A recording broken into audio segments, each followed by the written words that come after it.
Yeah. Oh, yeah. Do you work? Do you have a job and all that or no? Yes, Oh, I'm a there you go. housekeeper. I'm a housekeeper at Country Village. Oh, what is that, ski area? No, nursing home. Mhm. Oh, well, that's good.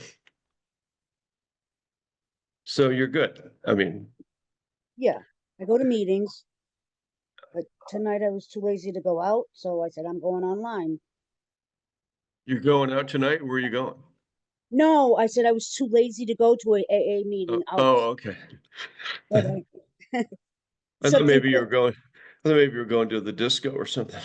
Oh my gosh, no, I'm too old for that. No, just kidding. Um, Something just clicked and told me to go online today. New Hampshire, you don't have discos up there, huh? You have barn dances. Oh, I don't believe in that stuff. Oh, no, okay. I'll get sick if I drink. Oh, no, no, no, no, no, no, no. We don't want you to drink. No, No, no, no. you'll be safe here. That's right. You take one drink and then you die, and I don't want that. Thank you. I'm glad you're here. Welcome aboard. Thank you. And yeah, Suzette. Hey, Suzette. Hi, how are you? If you could I'm unmute, talk to good. me.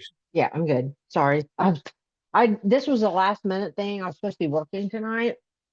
Yeah. So I'm like, uh, I'm not ready for You have a this, last but minute, we're a last minute meeting.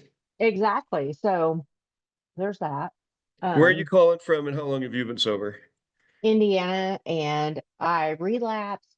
So my new-ish sobriety date was Sunday. So I'm working Sunday? on yeah, so I'm working on day Okay. 3. Oh, good. And then how much time did you have before that? Let's see, 4 months. 4 months. Okay. Well, this is the perfect meeting for you. Also, this is Newcomers Slipper Step Workshop. And where are you in Indiana? Are you in Indianapolis or Bloomington I'm or about, so we just moved to Albany, Indiana, and we used to live in Muncie, so just a little over an hour north of Indianapolis. they named a transmission after Muncie? Yeah, I used to work there as a co-op student, Chevrolet. Oh, is that right? Did you build Yes, transmissions or what did you I do? did not. I was a co-op student from high school back then. I'm like, I don't know anything about anything. It's fine. The So only thing did I you work on? remember is I had to readdress the return envelopes. I'd put Oh, stickers on it where it said Hydromatic and New Victor Gear with Chrysler back in the day when that happened. Yeah. And I was supposed to work tonight. I'm like, oh my gosh, man, I can go to the meeting. So like I rush home, I feed the cats, I do all this stuff. So I'm like, text my husband. I'm like, so I'm gonna be in the basement being creepy. I'm gonna go to a meeting. I'm in my pajamas. The cat's been fed, whatever.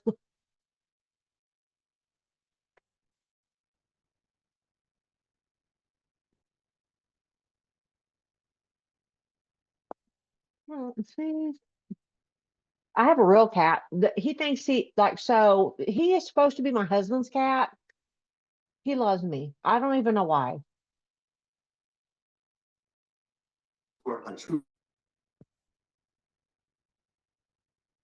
So we have two Maine Coons. They're so big. And the boy kitty, he's like, "Are you mine or yours? I don't know." He's like, "No, I'm yours."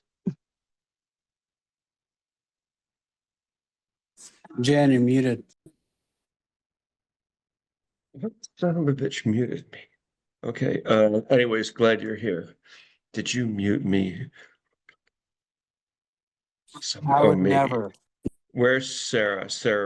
She don't let her near the mute. Oh, Lisa, she muted me. I start talking and then they're like, shut him up. Tommy. Hey, Tommy. Hi, how are you? Where are you calling from today and how long have you been sober? This is a part of the meeting where we get to know everybody, especially people that are new for Newcomer Slipper Step Workshop. And in the chat, you'll see it describes what we're doing right now. So, hey, Tommy. Hi, how are you? Where are you calling from and how long have you been sober? Hey, how you doing? I'm actually trying to get everything set up right now.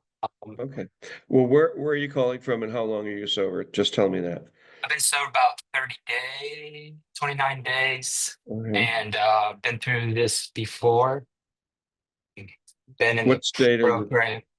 What I'm state in are you I'm in calling? um I'm in Colombia, South America. Oh, you're in Colombia? Right. Yeah, Oh, but I'm from the US. oh, I we have just like live here. yeah, Manny is in Brazil. He's from England, and you're from Colombia. I'm trying to think, do we have I used to date a girl here in Boulder, and her father opened up a Colombian coffee shop, and I was going out with her, and I joked one day about the drug cartels and about how they hide cocaine inside of coffee. And she was like, "Don't ever joke with my father about that." And I was like, "Whoops! Like, why not?" She says, "Because in the off season they pick the cacao plants and they make cocaine." I'm like, "So your dad's part of the drug cartel?" She said, "No, no, don't talk about that." Yeah, yeah, I That don't is a know. true story. Yeah, I don't know. I guess I don't know much about that. I do know it's more of I think it's changed a lot since Oh those yeah. days. Where are you in the Yeah. capital city? Are you in Bogota or where are you? No, Barranquilla. Barranquilla. Oh, okay. It's yeah, so you know where that's at. No, I have no idea. So do you know where Cartagena is or I don't know where um anything is. oh, I know okay. we have gunboat diplomacy with Colombia, and I know Sam's part of that. Gunboat diplomacy? Yeah. Well, Teddy Roosevelt had gunboat diplomacy with South Oh, America. He'd just sail into a South American country and then load 10,000 Marines and be like, "Oh my God, what are you people doing?" We have it again. I no, no. I don't No, know. actually the Colombian military and the US military, yeah, they're pretty tight. Yeah. They they do a lot of things together, It's not talked about much, but it's No, the relationship's pretty close. Yeah, it's there's a lot of stuff behind the scenes that are still holding the place back that I and mean, there's you've just got so much money 30 involved that days. you can't get out of it. I didn't realize there was a drinking problem in Colombia. I think there's one everywhere. Yeah, I'm Well, sure you're nah, right. Muslim countries, they got it. No, But they cut your head off if you drink there. yeah. Yeah, maybe they're on to something. Or they beat you or something. Okay, hey, listen. Good talking to you. Nice meeting. Welcome to the Newcomer Slipper Step Workshop. Manny's in he's in Brazil. How you doing, Manny? Hi, Jan. How's it going? Yeah, Good. I'm only 43 days alcoholic in Brazil. Funnily enough, I was in Colombia for Christmas and New Year. Oh, really? Never been. I was afraid to leave the United States. I Oh, come up yeah? I come up to the border and they say, "Nope, that's it. I'm going home." Don't listen to what they say in the news. It's beautiful over there. Oh, no, I'm sure it is. The furthest I've been away from this country recently is Key West, Florida, the southernmost tip. Uh, That's still yeah, nice, though. yeah, it is. It's pretty. So, okay, so good. You're here. Glad you're here. We have to move on. I could chat with you guys forever. Um, it's almost this is like a talk show here. Somebody want to let Matt in? Yeah, okay, good. Amanda. Amanda Thompson. Hey, Amanda. Hi, how are you? Where are you calling from today, and how long have you been sober? Hello, this is Amanda, alcoholic. I have been sober for 67 days Oh, good. and I'm currently in sober living that's near where I went to rehab in Loveland, Colorado. Good for you. So we'll just put that down. Sober living, Loveland, 63 days. Glad 67. you could glad you could make it. Sarah in California. Hi. Matt. Hey, Matt. Matt, it's good to have you back. Hi, how are you? Oh, you were here yesterday too. I always forget about you. But don't worry. You're good. I'm glad you're here. All right, and then hey, Kelly, Britta. Hey, Britta. Hi, how are you? Where are you calling from today? Hi there, Britta, alcoholic, calling from Oregon, 16 Oh, days sober. and I forget, where did we leave you off in the steps? Last I had was step one, but part two. Step one, part two. Okay, perfect. Now we have, so Matt's coming in Connecticut 2 more times. This is where people, Zoom bombers go in and they copy somebody's name down twice and then, yeah. So you know that, Sam. So I'm gonna let you, I think what we'll do here is, Sam, you can kick the other one out and I'm gonna kick this one out. Those are bombers. Hi, Jason. Hi, how are you? Where are you calling from today? Hey, And Jason, alcoholic, calling from upstate New York, and today is day 7. you've been to this meeting before? Yesterday was my first time, back again for more. More torture and whatever, and abuse. This I'm is, loving it. I know we should change the name of the meeting to the abuse and torture AA meeting. People are like, oh my God, what is that? Hi, Scott, how are you? Where are you calling from today? And how long have you been sober? Hi, Jan. Good to see you again. I'm continuing to dispel the rumor that old timers don't come back. I'm calling in from Tampa. I've been here before 33 years. 33. And you're in Tampa? How's it going? Glad you're back. Good to see you. So good to see you. Ha, so good to see you, Jen. Do I sound like Stewie? I love it. I have a pen. Let's see, where's my Stewie pen? Somebody in the meeting sent me a Stewie pen once, and it was like you push the button and it talks to you. Tara. Hi, Tara. Hi, how are you? Are you here for AA and where are you calling from today? Hi, my name's Tara. I'm an alcoholic and I'm calling from Halifax, Nova Scotia, Canada. Wow. And this is my Tara? first time. Okay, And well, I how am, long? today is 18 days. 18 days. So you guys are really, yeah, you think more of your province than you do of Canada as a whole, huh? I was listening to that being talked about today on one of the news channels where they were saying some of the provinces are so big, they're like as big as 6 or 7 of our states in terms of economics and everything. And people have more of an alliance to the province than they do to this big thing called Canada, huh? Yes, Yeah, okay. absolutely. I'm from Well, the East Coast. of Canada. Yes. Yeah.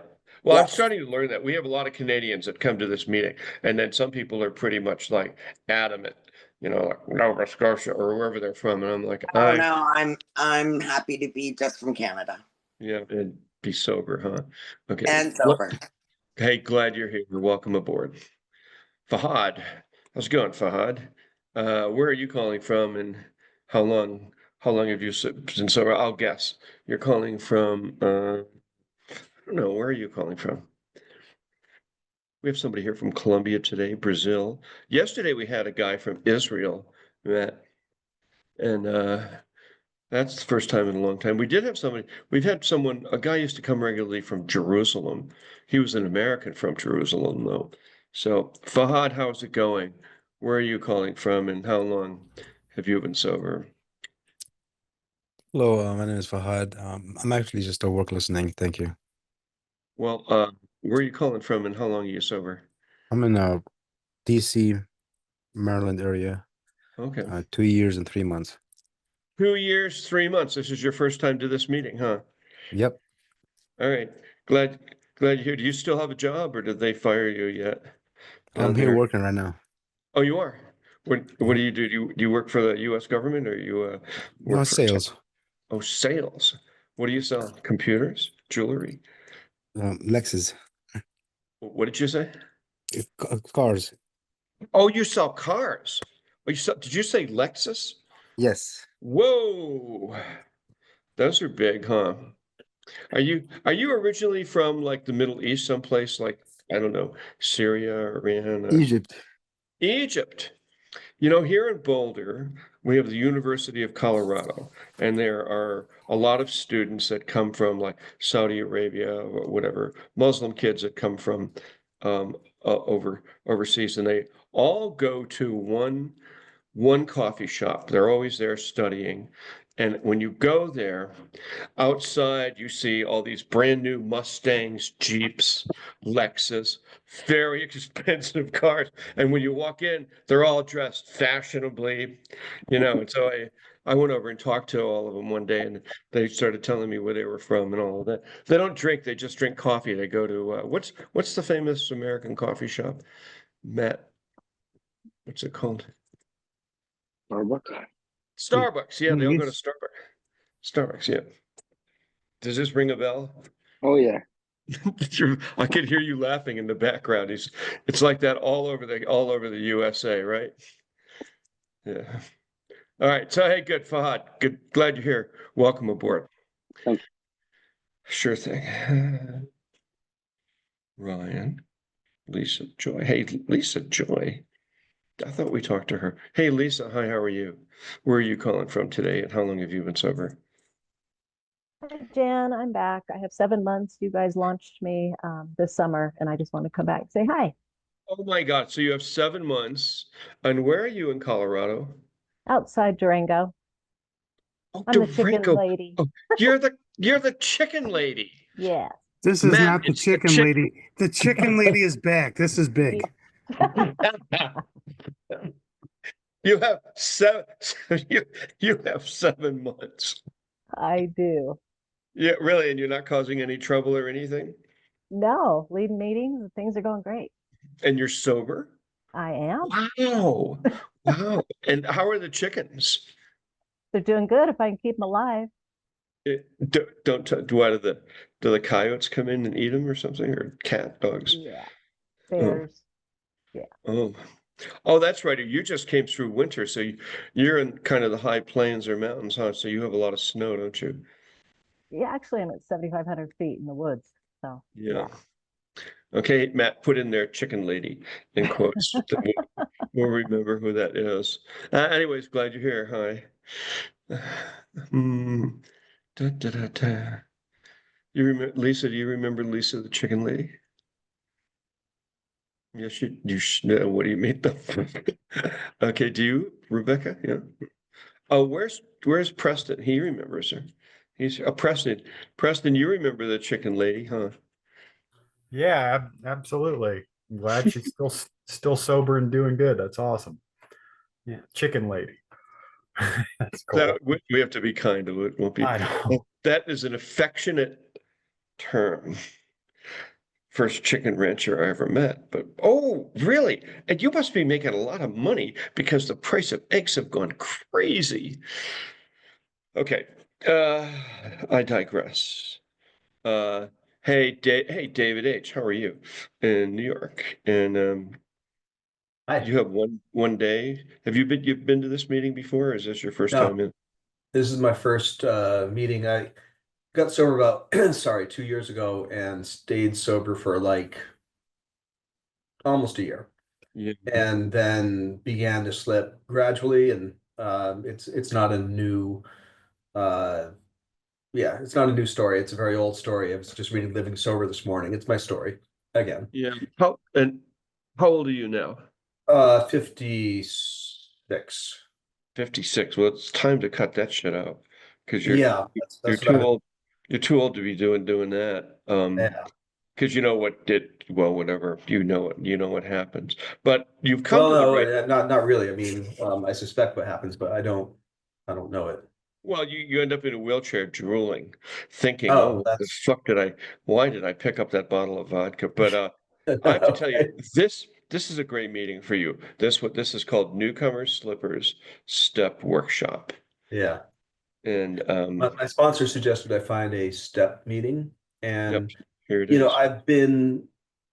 I've had a hard time on like day 3, like of forgetting, and then that leads to like drinking in, I'd say, moderate amounts for an alcoholic, which may be an oxymoron, but you like cycle of like 10 days of just Well, not being let's able to. stop talking for a second. So yeah, that's the whole that's the thing that just, racks our belief system. We think we can get away with it. So this is Newcomer Slipper Step Workshop. Come here for 5 days in a row, and we'll put you to work. You'll see how this goes. People get sober here and stay sober. Let's see. Tommy from Columbia said that we spelled Columbia wrong. It's spelled Colombia. Oh no. Well, which is it? It's spelled with an O. What the fuck? I don't know. I have no idea. You better look it up, Matt.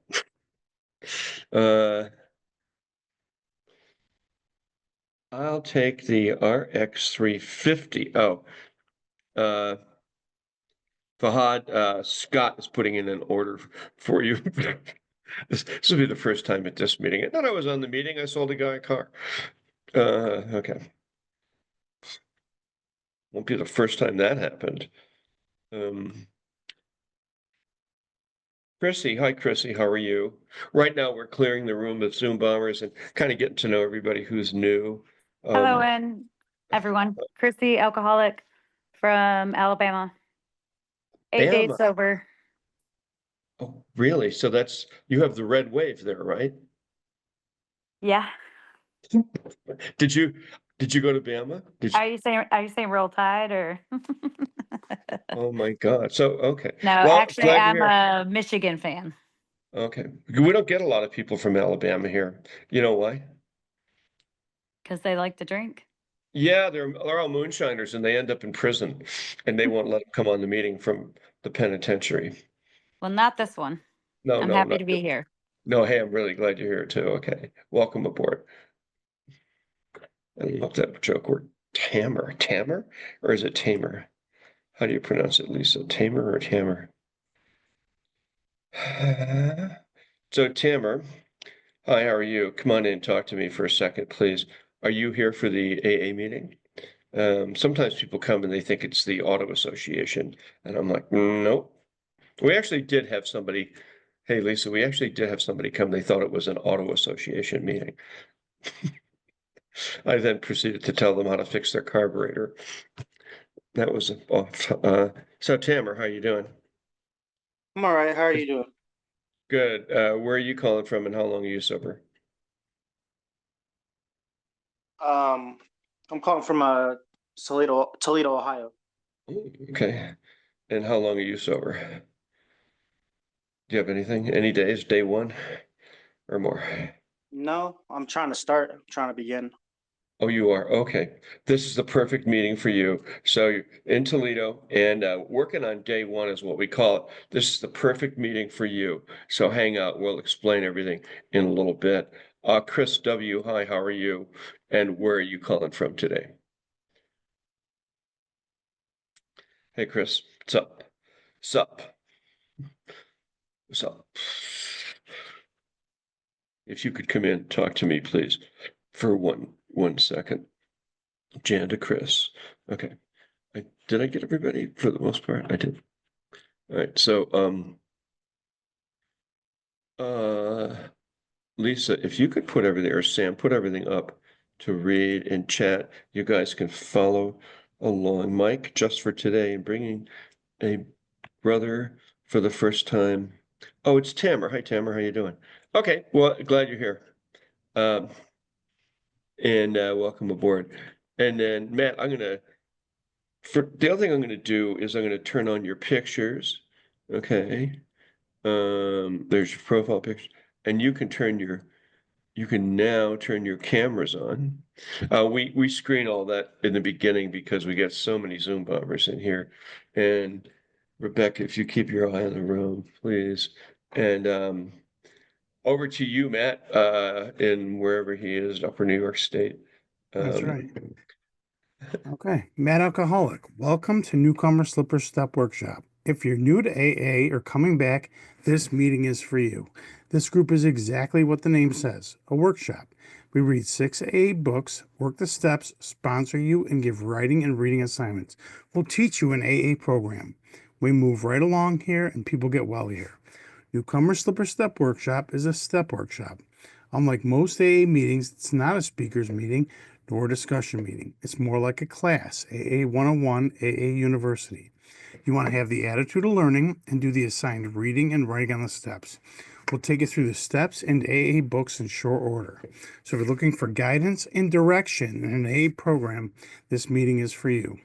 Newcomer Slipper Step Workshop on Zoom is a very unique meeting since we use the same principles AA used between 1932 and 1939. Everybody works in the group and moves through the 12 steps to live our lives free from alcohol and learn a new way of living. We're glad you can make it. For newcomers, there's a link to the newcomers packet in chat. Security for Newcomer Slipper Step Workshop. We have cameras and chat turned off. You can chat with the co-hosts. We do all of the above for safety reasons. Zoom bombers try to get in, and the above eliminates them. We don't allow group sharing in chat or exchange of phone numbers. This is an AA class. Since everyone is new here, we want to protect you. For meeting confirmation, here is our email for meeting confirmation. stepworkshop1@gmail.com. And this is good for school, class, work, probation, etc. Announcements. Seventh Tradition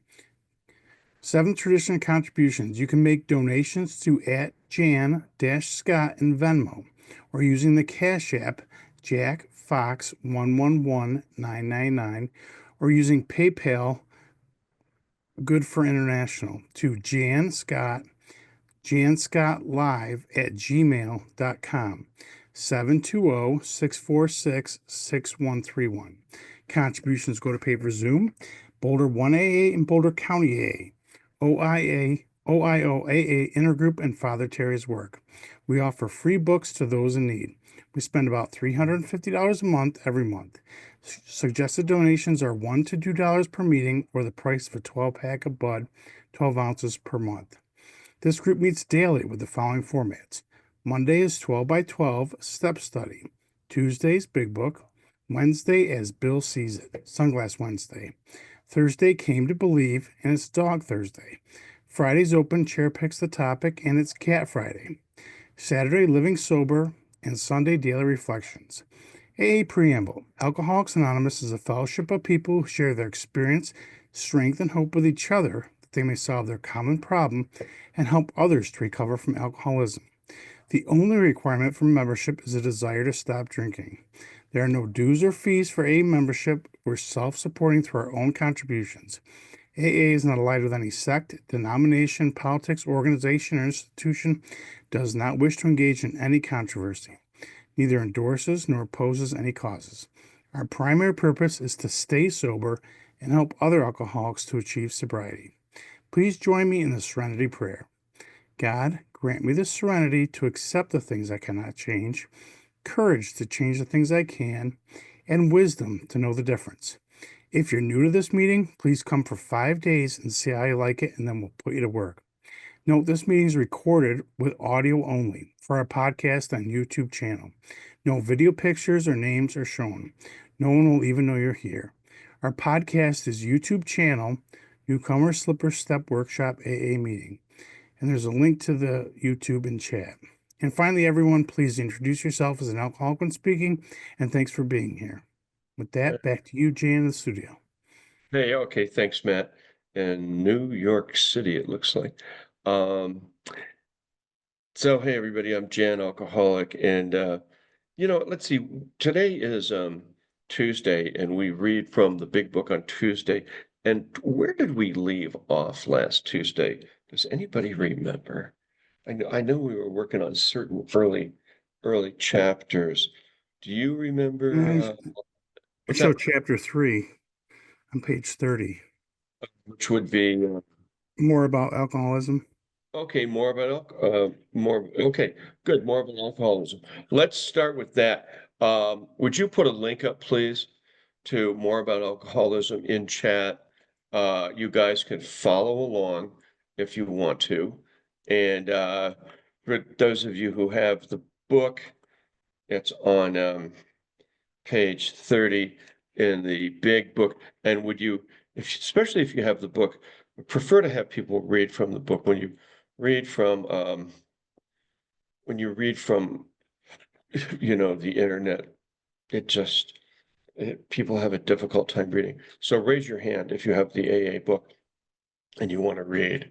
Okay, and especially those of you who haven't raised your hand for reading in a long time, like Caitlin and Sarah, Kelly, who else? Hey, Lydia. Lydia, did your book come in yet? Where is she? Is that a yes or a no? Oh, can't hear you. Yeah, I have the big book. No kidding. Really? Seriously? Hold it up. Let's see it. It's Is it right right there? here. What's Yeah. that? Yeah, I got it. It's right here. Hold on. Let's see. Can we see it? Mhm. Time What? for show and tell. And did it have like a bright, shiny cover on it and everything? It did, but I took it off. So Oh. There. Okay. Hang on. I'm not going to torture you anymore. Hey, Jeff, you want to start reading? How are you? Good to see you here. And I'll make you a co-host. Go right ahead. Jeff You have out done. of South Florida. Yes. Page 30 on the AA Big Book, Chapter 3, more about alcoholism. Jeff Alcoholic. Most of us have been unwilling to admit we were real alcoholics. Now, no person likes to think he is bodily and mentally different from his fellows, and therefore it's not surprising that our drinking careers have been characterized by countless vain attempts to prove that we could drink like other people. Now, the idea that somehow he will control and enjoy his drinking is the great obsession of every abnormal drinker. And the persistence of this illusion is astonishing. Many pursue it into the gates of insanity or death. Right there for a Yes, second. sir. Okay, so you'll hear this quote if you go to other AA meetings, the countless vain attempts to prove we could drink like other people. The idea that somehow, someday, he will enjoy his drinking. Here it is the great obsession of every abnormal drinker. The persistence of this illusion is astonishing. So everybody bracket that and underline it. So that's one of the key takeaways of this chapter. Go ahead, Jeff. Okay. We have learned that we had to fully concede to our innermost selves that we were alcoholics. This is the first step in recovery. And the delusion that we're like other people, or presently maybe, has to be smashed. Stop right there. Yes, So sir. this is another one, okay, that we had to fully concede to our innermost selves that we were alcoholics. This is the, of course, first step of recovery. The delusion that we are like other people or presently maybe has to be smashed. So that's the big problem with us alcoholics. We sometimes, if you notice, your mind will start saying, you can, it's a nice day. We can go down to the bar. They've got the umbrellas out, go out there and so this is the illusion. This is the thing. Everybody has it. Okay. Go ahead, Jeff. Okay. We alcoholics are men and women who have lost the ability to control our drinking. We know that no real alcoholic ever recovers control. All of us felt at times that we were regaining control, but such intervals, usually brief, were inevitably followed by a still less control, which led in time to pitiful and incomprehensible demoralization. Right there. So Yes, there sir. you go. So that one's for you, David. This is the idea that we're going to regain control of our drinking. That happens to a lot of alcoholics. And it says, of course, it leads to another quote that's often used, pitiful and incomprehensible demoralization. And we are convinced to a man that alcoholics of our type are in the grip of a progressive illness over any considerable period. We get worse, never better. So this is the plight of the alcoholic. Go ahead, Jeff. Okay. We are like men who have lost their legs. They never grow new ones. Neither does there appear to be any kind of treatment which will make alcoholics of our type like other people. We have tried to every imaginable remedy. In some cases, there has been brief recovery, followed always by still worse relapse. Physicians who are familiar with alcoholism agree there is no such thing as making a normal drinker out of an alcoholic. Science may one day accomplish this, but it hasn't done so yet. Let's stop there. So sometimes now there are some new drugs that are out. What is it like? Naltrexone and a few others that take away the desire to drink. So we have people that come to this meeting that said, well, I was taking naltrexone and I was drinking and things were going along pretty well. And then, God, I ended up in the hospital. I was in a coma, blah, blah, blah. So there is no drug that'll turn you into a normal drinker, and you have to be very careful with those online, doctors and psychiatric places. That I have no idea what they pitch to you, but what the only known cure for us is a non-cure, and that is don't drink. And in our case, come to AA. All right, so we'll let's move to the next person. Kelly, you want to read? Go ahead.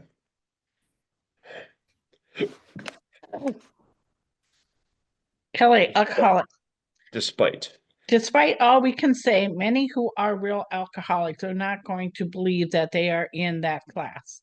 By every form of self-deception and experimentation, themselves exceptions to the rule, therefore non-alcoholic. If anyone who is showing inability to control his drinking can do that right about face and drink like a gentleman, our hats are off to him. Heaven knows we have tried hard enough and long enough to drink like other people. Here are some of the methods we have tried. Drinking beer only, limiting the number of drinks, never drinking alone, never drinking in the morning, never drinking only in the evening, never having it in the house, never drinking during business hours, drinking only at parties, switching from scotch to brandy, drinking only natural wines, agreeing to resign if ever drunk on the job, taking a trip, not taking a trip, swearing off forever, with and without a solemn oath, taking more physical exercise, reading inspirational books, giving to health farms and sanitariums, accepting voluntary commitment to asylums. We can increase this list ad infinitum. So stop right there. So here, it's something probably many of us done, switching the type of things that we're doing. I've certainly done it. And then here they're talking about health farms and sanitariums, but what they're really referring to is modern day treatment centers. So people would go to a treatment center for, they're called 30-day spin dries, or sometimes you'll go for 3 months, or if the insurance company, if they can slam your card for as much money as they can get out of your insurance company, you'll go for a year, all of that. But if you don't end up coming to AA after that, you are doomed. And you've heard me say this here before. The only known treatment for alcoholism that works in the history of the world is Alcoholics Anonymous. Everything else seems to fail. Okay, go ahead, keep reading. We do not like to pronounce any individual as alcoholic, but you can quickly diagnose yourself. Step over to the nearest bar room and try some controlled drinking. Try to drink and stop abruptly. Try it more than once. It will not take long for you to decide if you are honest with yourself about it. It may be worth a bad case of jitters if you get a full knowledge of your condition. I tried that myself. Just a second. I tried that myself, and just as an excuse to go out and drink on a Christmas Eve. I think I might have had a year sober at that point, and or whatever, because I was slipping on all sorts of different things. I never really did get sober, so that one really banged me up. It was a giant mistake. I don't recommend anybody try that test. Go ahead, though. There is no way of proving it, We believe that early in our drinking careers, most of us could have stopped drinking, but the difficulty that few alcoholics have enough desire to stop. While there is yet time, we have heard of a few instances where people who show definite signs of alcoholism were able to stop for a long period because an overpowering desire to do so. Here is one.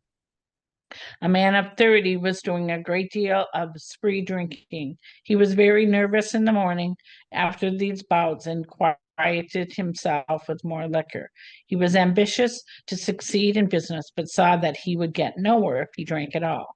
Once he started, he had no control whatsoever. He made up his mind that until he had been successful in business and had retired, he would not touch another drop.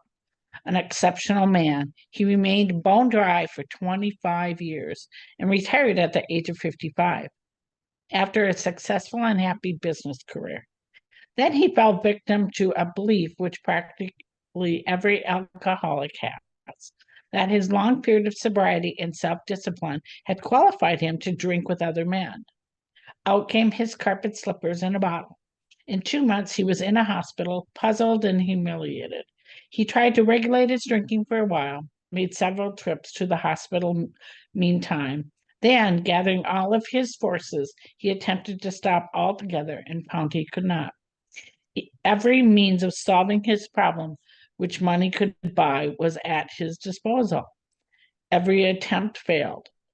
Though the robust man in retirement, he went to pieces quickly and was dead within 4 years. Okay, stop right there. So if you've been coming to this meeting long enough, you've seen people come here and they'll tell their story. I had 40 years, I had 30 years, whatever. And then did exactly what this guy did, went back to drinking, and it damn well nearly killed him. We have people that come in here who came from a hospital in serious condition and get sober for 6 or 7 months and then go back and pick up a drink.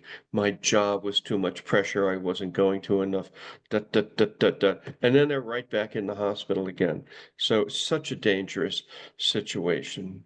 Hey, David, go ahead.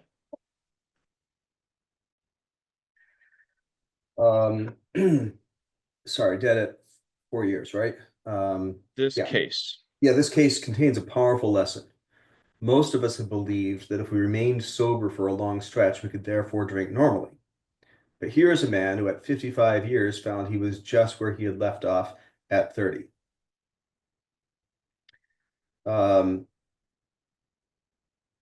We've seen the truth demonstrated again and again. Once an alcoholic, always an alcoholic. Commencing to drink after a period of sobriety, we are in a short time as bad as ever. If we're planning to stop drinking, there must be no reservation of any kind, nor any lurking notion that we will someday be immune to alcohol. Young people may be encouraged by this man's experience to think that they can stop, as he did, on their own willpower. We doubt if many of them can do it because none will really want to stop, and hardly one of them, because of the peculiar mental twist already acquired, will find he can win out. Several of our crowd, men of 30 or less, have been drinking only a few years, but they found themselves as helpless as those who had been drinking for 20 years. To be gravely affected, one does not necessarily have to drink a long time, nor take the quantities some of us have. This is particularly true of women. Potential female alcoholics often turn into the real thing and are gone beyond recall in a few years. Certain drinkers, who would be greatly insulted if called alcoholics, are astonished at their inability to stop. Stop right there. Okay, so thank you for reading. Okay, Lydia, over to you.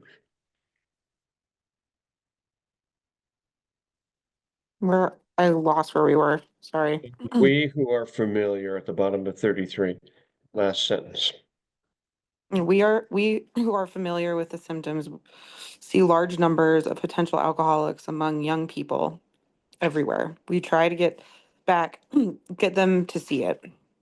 As we look back, we feel we had gone on drinking many years beyond the point where we could quit on our willpower. If anyone questions whether he has entered this dangerous area, Let him try leaving liquor alone for 1 year.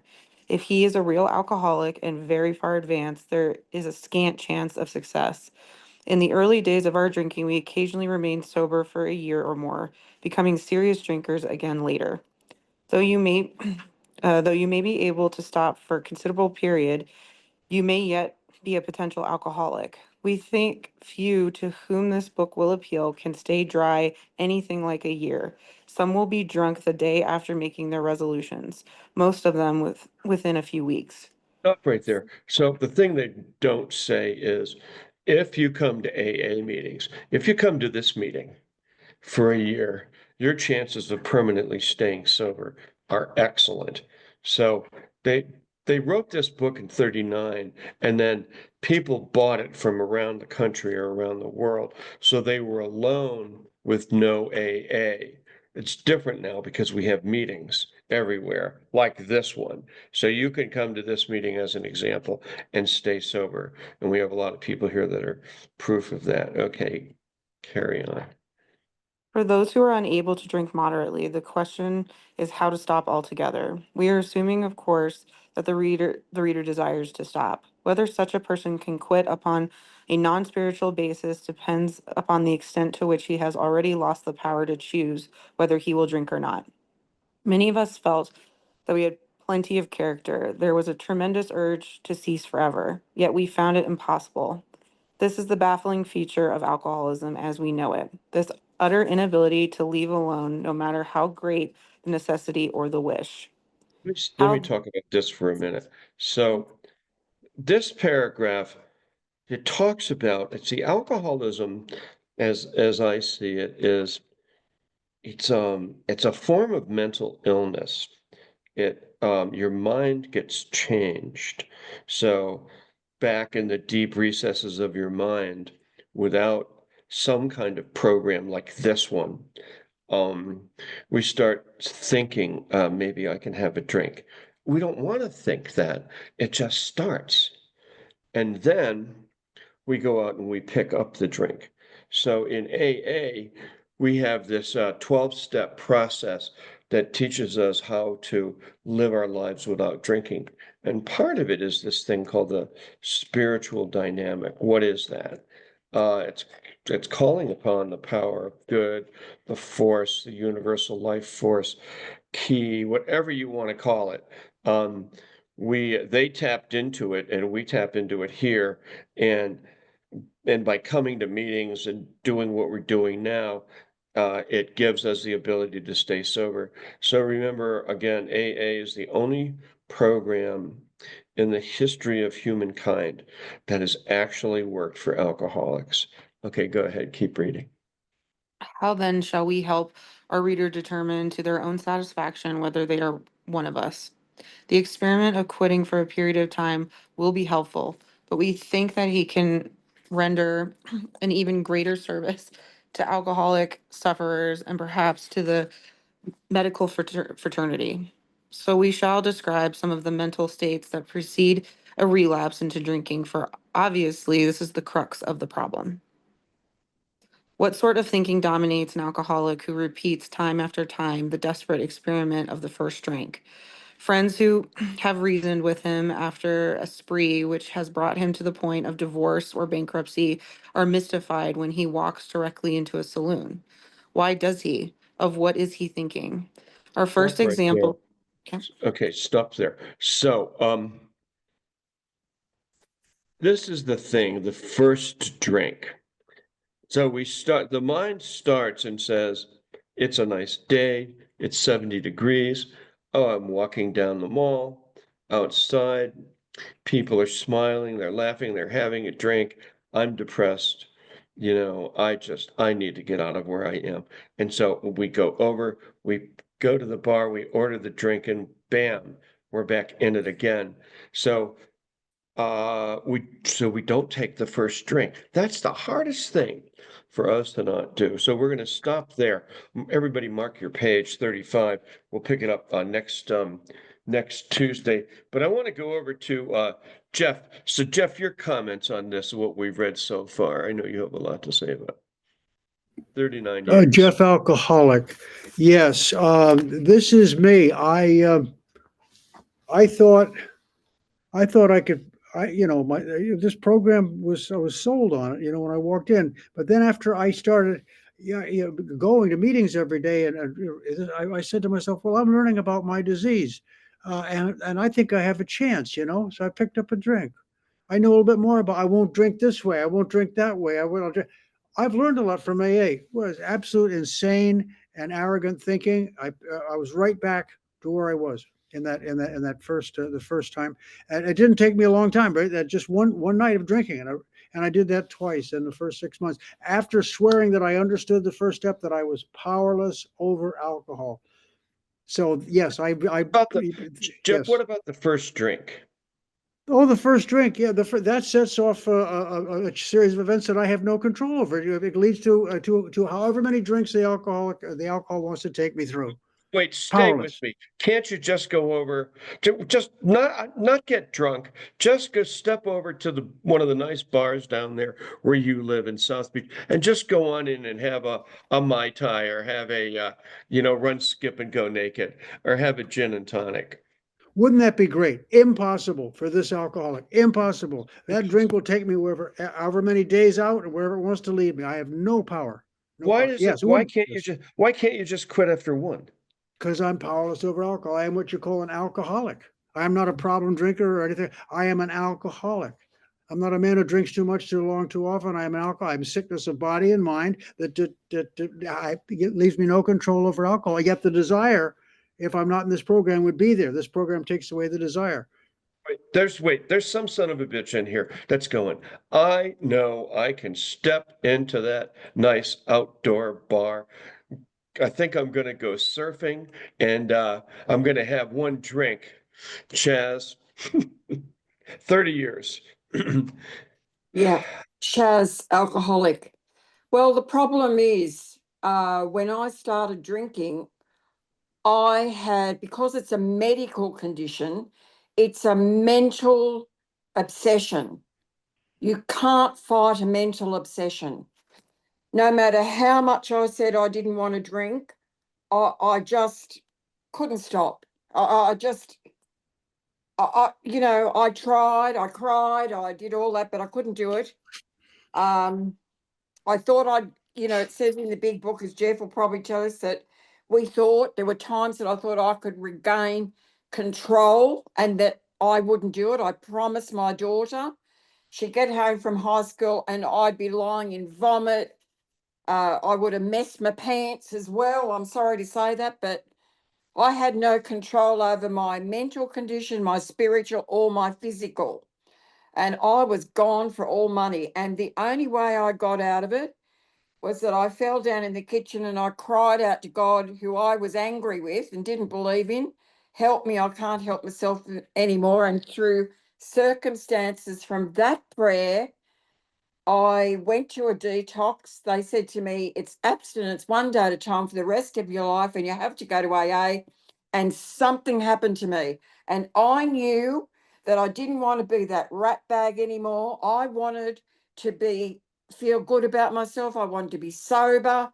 I didn't want to live in that lonely place. Do you know there's nothing more lonely, Jan, than an alcoholic drinking? It's the loneliest, most pitiful life that we ever experience. And I Listen, haven't had a that is drink since so then. true. Whenever I drank, I was alone, Oh, isolated.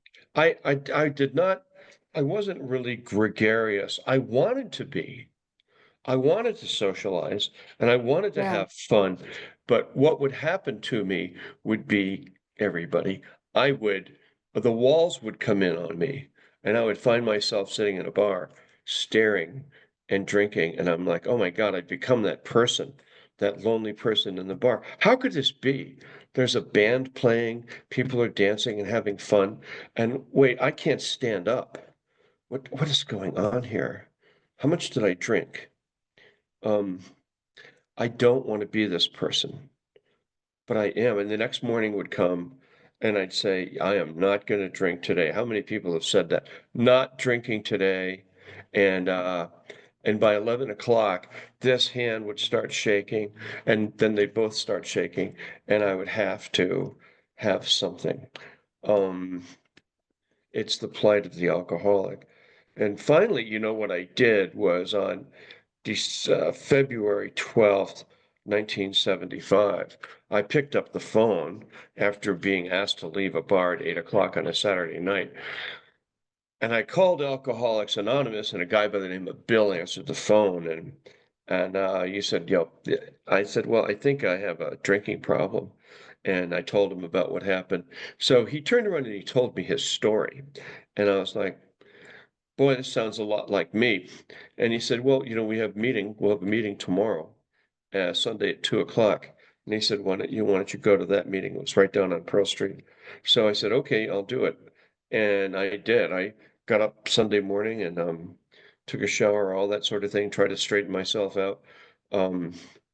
And went down to Boulder 1, 2 o'clock Sunday meeting. There were 5 people in the meeting, including myself. Everybody was like in their 20s or early 30s. There was a young woman. I was 28. There was a young woman who was 26 who was chairing the meeting. She had 6 months sober, and she was a Boulder attorney. And she didn't look like an alcoholic, but she did look like me because, you know, she like had a job. She was professional, all of that. Although I didn't look so good. I was like 125 pounds, and my hair was all messed up, and I had a beard, and I felt like crap.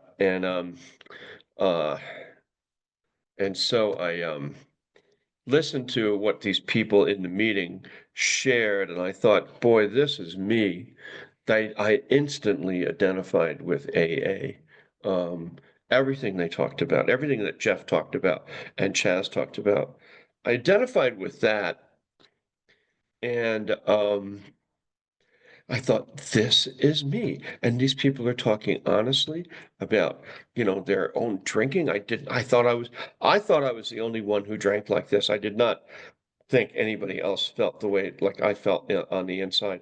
So I never stopped coming to AA from February 12th to the present of 1975. I've been going to AA meetings. It did take me 3 years to sober up. It was not that easy for me. I uh, I actually was subject to this delusion that they're talking about. I would go to AA meetings on a regular basis, but then I'd go to the bar after the meeting. Like, who does that?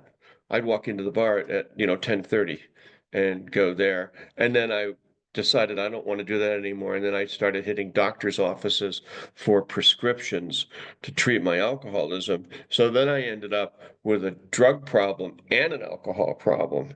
And that ended me up in the hospital a few times. I finally ended up at Harmony Treatment Center, just north of where I live right now in the Rocky Mountains. And there I sobered up for the first time in my life. And when I went there, I thought I had the flu because I was really sick for about a year. And I said, geez, I think I have the flu. And the doctors there said, no, you don't have the flu. You're withdrawing from alcohol and drugs. And I was like, holy crap, it makes you this sick? And they're like, yeah. I said, this felt like the flu. They said, you've probably never been sober since you were 19 or so. And when I was 19, um, in 1965, I was admitted to my first alcohol treatment center at age, I think 17 or 18. I know I had a birthday in there, and they diagnosed me with acute alcoholism at that age. And I thought, well, you've got to be kidding. I've just started drinking. And they were like, maybe so, but you drink alcoholically. And I had 2 psychiatrists that diagnosed me at that time. And one day I saw some people walking down the hall. One guy was carrying this book, and they had sports jackets on, which I didn't wear, and slacks. And the doctor says, "Well, there's a couple of guys here from AA. If maybe you want to talk to them." And I'm like, "Oh, hell no, I don't want to talk to them. Those are the last people on earth." You know, I thought they were from the uh, you know, from the temple or whatever the hell it is. And they said, well, maybe the guys came over and they shook their hands, said, hi, how are you doing? And everything. And they said, well, if you ever, feel like you want to quit drinking, we have this book and we have AA meetings right near where you live. You're welcome to come. And I was polite because I wanted the doctors to release me from the hospital. And this was back in a time that if they thought you were chronic, they would keep you there. So I just lied to him, said, I feel much better. I'm never going to drink again, blah, blah, blah. But when I got out of there, I went right back to drinking. And but I never forgot about my introduction to AA in 1965. It took me 10 years to get here. And in that process of those 10 years, amazingly enough, I went to college and I paid for it myself. And I did okay there, I guess. I was drunk all the time. And then I got married and divorced, started a couple of businesses, did very well in my 20s, and then promptly, got divorced, went broke, lost everything, lost the house, wife left, took the kids, lost the car, lost all my money. The dog left, and there I was, isolated and alone. And it remained that way. It was downhill from there, incidentally. And I went from being, a kind of a young professional, successful person, college graduate, to essentially someone who weighed 125 pounds, that couch surfed, um, went from apartment to apartment, scene to scene, and I would get worse and worse and worse in my drinking. And finally, I had a girlfriend. I went to Europe, and I walked into the New York Times building in London and um, tried to get a job there. And then they had a look at me and some of the stuff I did, and they hired me right on the spot. Alcoholics were like really lucky. So we can get great jobs. Keeping them is a whole other story. And I stayed there, did pretty well until they fired me. And they rehired and fired me 3 times over drinking. And I got a job at the University of Edinburgh in Scotland, fired from there, then rehired and fired. And by the end of that, 1974, I got what's called an amicable deportation from the United Kingdom, where they put me on a plane, marched me on the plane, and said, where do you want to go? And I said, Boulder, Colorado. And they flew me to Denver. And I in the duty-free store, I bought a big bottle of scotch and brought that with me.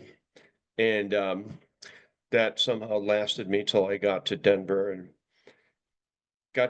came to Boulder, and immediately found a job. Alcoholics are really amazing that way. I know a lot of people are like, yep, I can get a job, sober up, get the job, make some money, and then, get thrown in the street. And that was my life from 1974. And finally, I really hit rock bottom again at the beginning of 1975. And that's when I started my journey into Alcoholics Anonymous. But I knew I had to keep coming here. It was either I'm going to come here, hang out with you guys, or I'm going to be sitting in a bar room. That's what I'm going to do. I'm either going to drink coffee here, okay, and stay sober, drink coffee, smoke cigarettes, stay sober, or I'm going to be in a fucking bar room and buy street drugs. Although I thought I was too smart for that, I'd get prescriptions,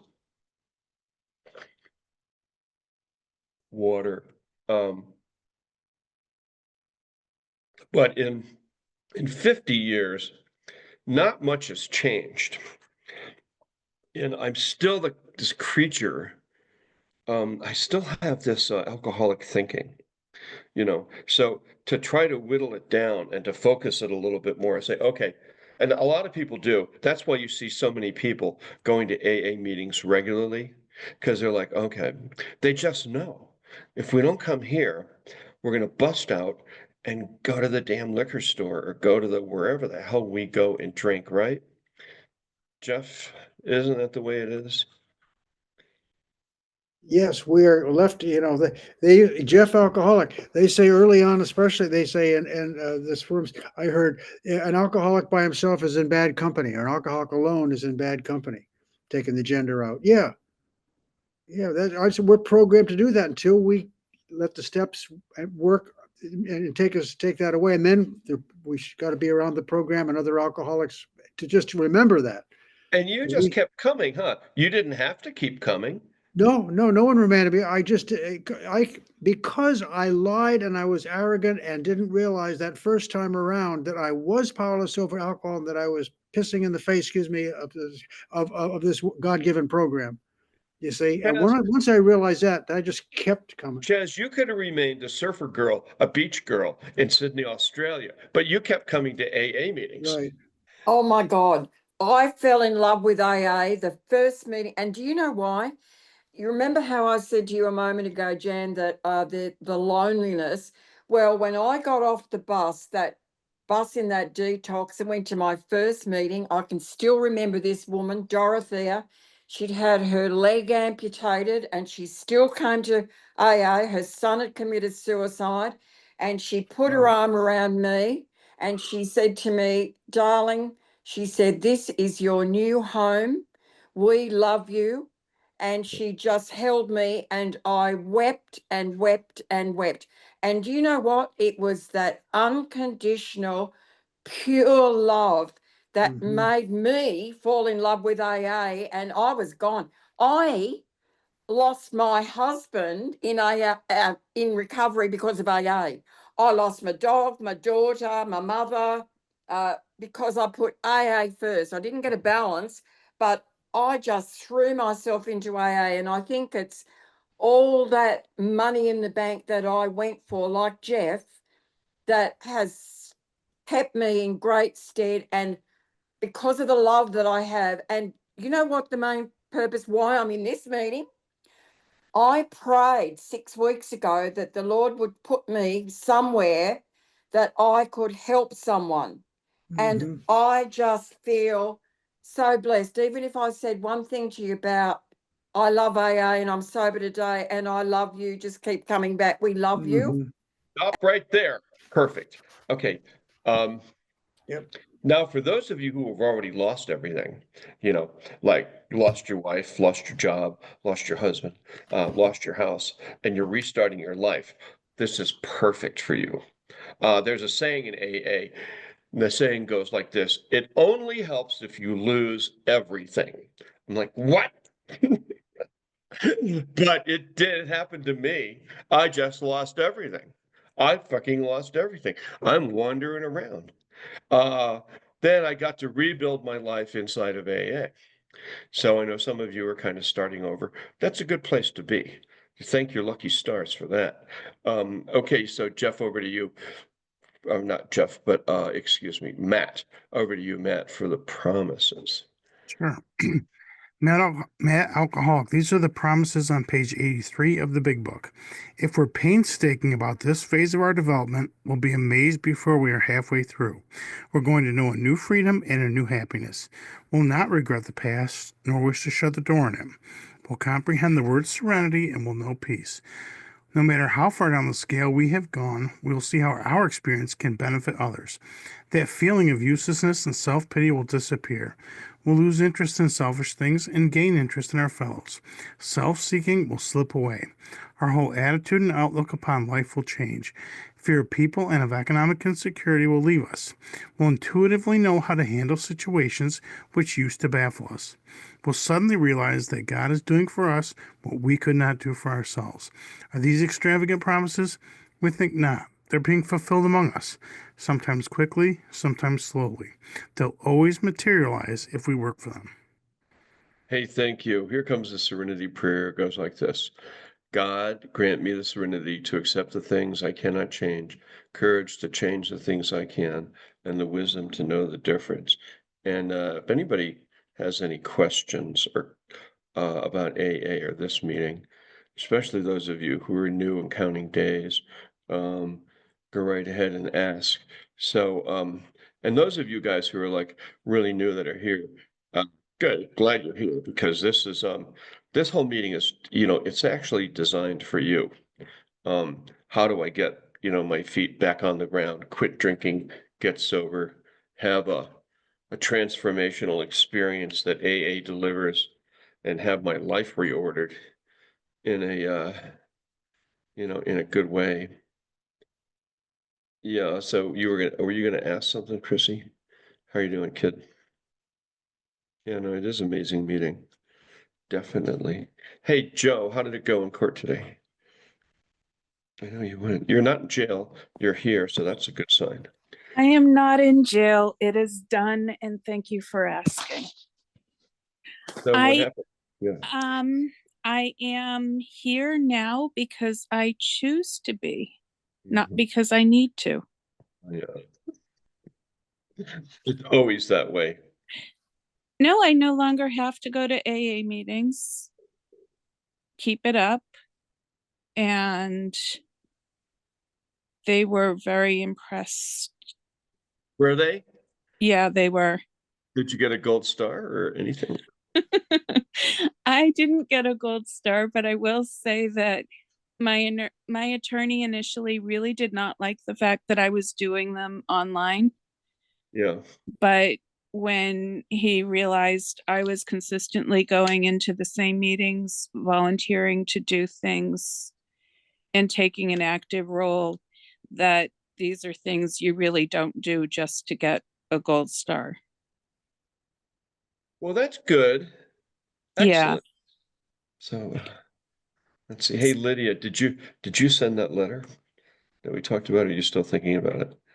No, I'm still thinking about it. All right. How are you doing? You doing any good or how's I'm doing life? good. Are you? I'm doing good. Yeah. I Doing know good. it's Life rough. is good. It this recovery business can be rough. I know that. Sure is. Especially when Yeah. you have some weird people in your life. As you know, I have weird people in my life. Are they still harassing you? No, he hasn't for a minute, but I'm sure Yeah. once I send that, he will.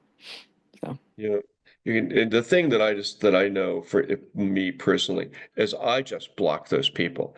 I Mhm. block them on my phone and I block them in email, and that is the end of that. They just disappear right out of my psyche, and suddenly I can take a deep breath and I go, I feel so much better.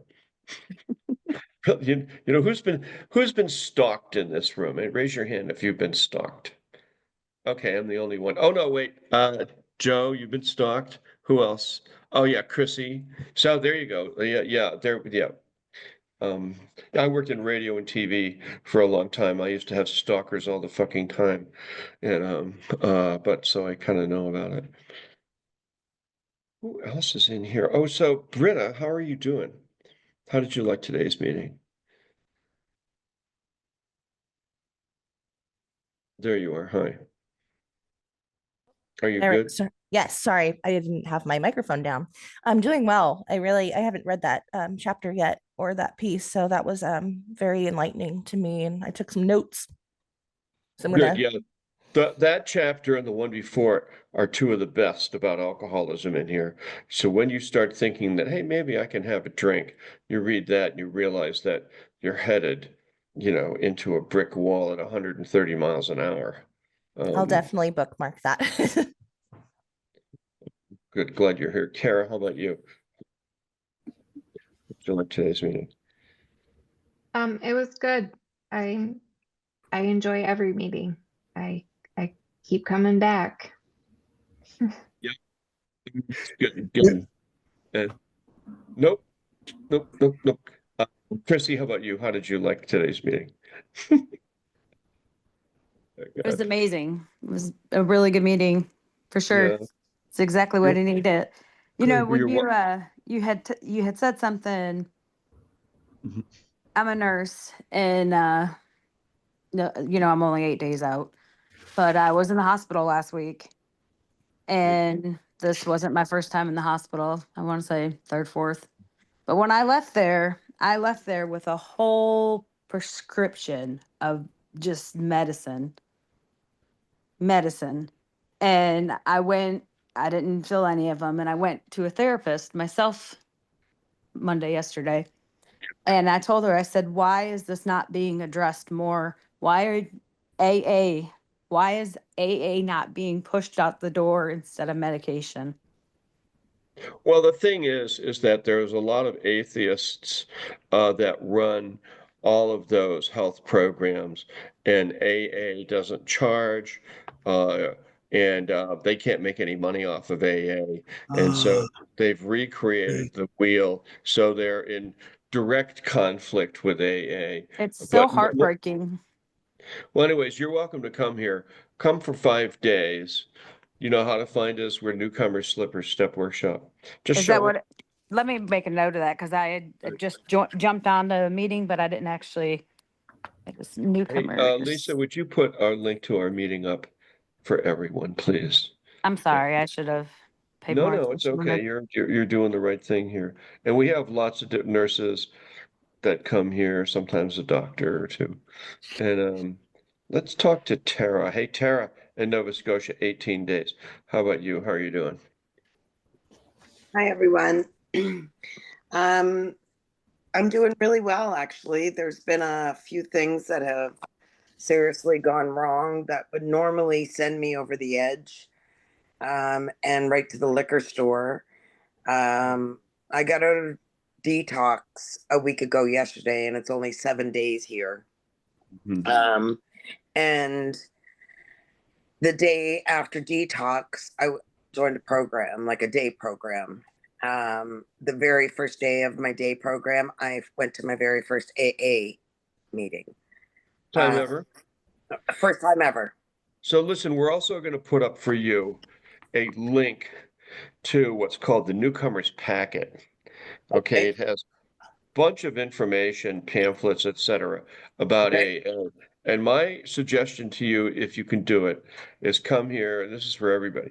Come here for 5 days in a row, see how you like it, and then we'll put you to work. And that goes for you, Christy, and Tara, you. Britta's already doing it.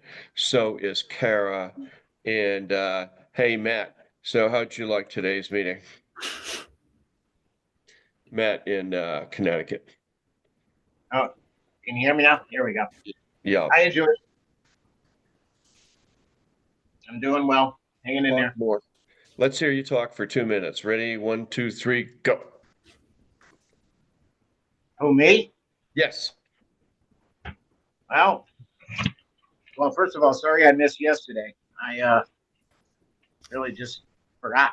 It was kind of weird. I woke up, me and my wife fell asleep and woke up. It was 7 o'clock. I said, "This is my meeting," but still sober. Day 12. Starting to feel much better. Blood pressure's finally leveling out. Took 12 days. And really just. Do you have an AA book? The AA book? Yes. Actually, I've been using the one online because we recently moved and it's packed away somewhere. I'm trying to find it.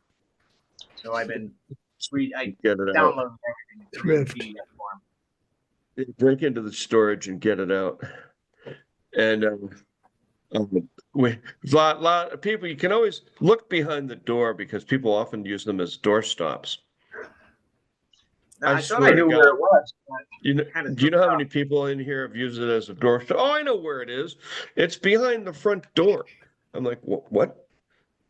I'm telling you, it's a good doorstop. I mean, it doesn't help you at all, but just screwed up. I did 3.5 years, and like you were just talking about this meeting. Oh, I'd be okay for one day. Well, one day turned into 6 months. Yeah. Just keep coming. Don't drink. Keep doing what we're doing here. Kelly, how are you? How'd you like today's meeting, Kelly? The meeting. I love all your meetings. You make me laugh. That's why I'm here. What? I makes you laugh like how? So you think I'm a clown? No, good and healthy because what you say is true. You think I'm funny? It's just true. Funny how? Funny Yeah. ha ha ha. Yeah. There's everything that you say is true, and it brings up memories. Oh God, I know. Brings up. I have nightmares about myself every night. I wake up. No, don't. Wait, no, it's a dream. Uh, what? Hey, David. Hey, David in New York City. Hey, you ever been to the? I'm sorry, there, David. Excuse me. Hey, you ever been to the Mustard Seed Club down there? No. So Mustard Seed Club is an AA club in Manhattan.